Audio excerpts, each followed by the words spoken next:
আজকের ভিডিওতে তোমরা চট করে শিখে নাও ডিট্যান ফেসিয়াল ঘরে কি করে করবে। ফার্স্ট একটা ব্যান্ড দিয়ে হেয়ারগুলোকে খুব ভালো করে আটকে নেবে।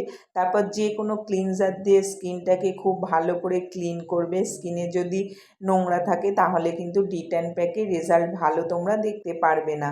যখন খুব ভালো করে কটন দিয়ে পরিষ্কার করা হয়ে যাবে স্কিন, তারপর ডিট্যান প্যাকটাকে খুব ভালো করে গোলাবে যাতে পাতলা হয়ে যায়। তারপর স্কিনে অল্প অল্প করে অ্যাপ্লাই করবে।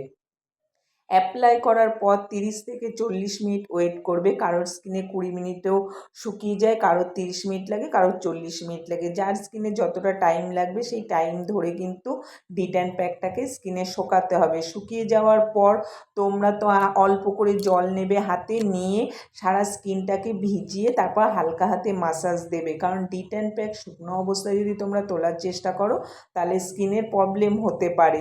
তাই যখনই তোমরা ডিট্যান প্যাক রিমুভ করবে তখনই কিন্তু তোমাদের হালকা হাতে ভিজিয়ে মাসাজ করতে হবে। হালকা হাতে যখন তোমরা জল হাতে মাসাজ করবে দেখবে প্যাকটা নরম হয়ে গেছে। তারপর খুব ভালো করে তোমরা টিস্যু দিয়ে মুখটাকে ক্লিন করে ফেলো। ক্লিন করার পর তোমাদের ঘরে যদি কোনো স্কার্ফ থাকে বা স্কাবার থাকে সেটা অল্প করে সারা স্কিনে অ্যাপ্লাই করবে। করে হালকা হাতে 2-3 মিনিট একটু স্কাবার করে নেবে। করে নিলে স্কিনের ডেড সেলগুলো আরও খুব ভালোভাবে রিমুভ হয়, স্কিনটাও খুব ভালো গ্লো করে।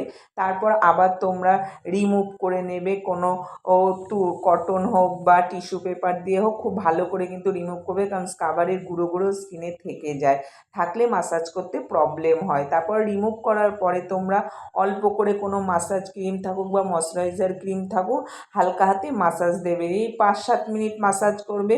মাসাজ করার পর আবার তোমরা স্কিনটাকে খুব ভালো করে ক্লিন করবে।